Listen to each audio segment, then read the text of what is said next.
आपको शायद मेरी प्रेम कहानी बहुत फिल्मी लगे पर यही सच है मेरी प्रेम कहानी का। मैंने उनको कभी नहीं देखा था, न ही कभी विदेश जाने का सपना देखा था।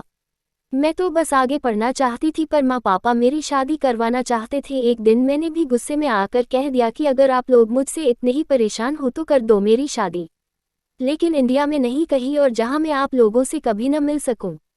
बस मेरा हाँ कहना था कि अगले ही दिन हमारे घर एक बुआ जी मेरा रिश्ता लेकर आ गई, वो भी विदेश से।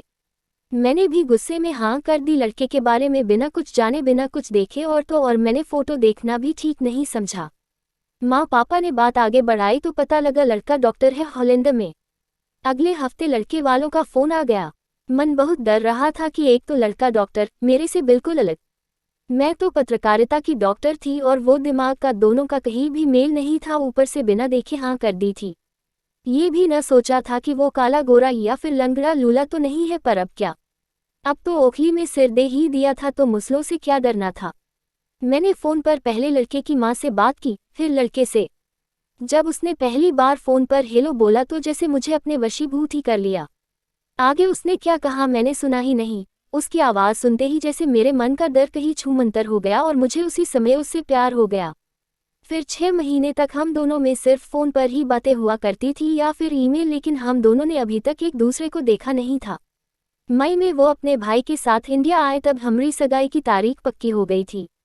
तब सगाई से एक दिन पहले मैंने उन्हें देखा पर शर्म और संकोच के मारे मुंह से कुछ बोल नहीं निकल रहे थे। वो जैसे मेरे मन की बात तब समझ गए थे, इसलिए पहले मेरे भाई से बात की फिर मुझसे।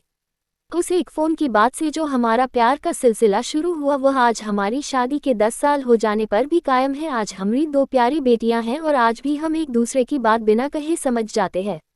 शायद हम दोनों का जन्मदिन भी एक ही दिन है, 9 फरवरी, इसलिए अभी तक हम यही मानते हैं कि शायद भगवान ने हमें एक ही दिन 2 अलग अलग देशों में पैदा करके भी एक साथ रहने के लिए बनाया है।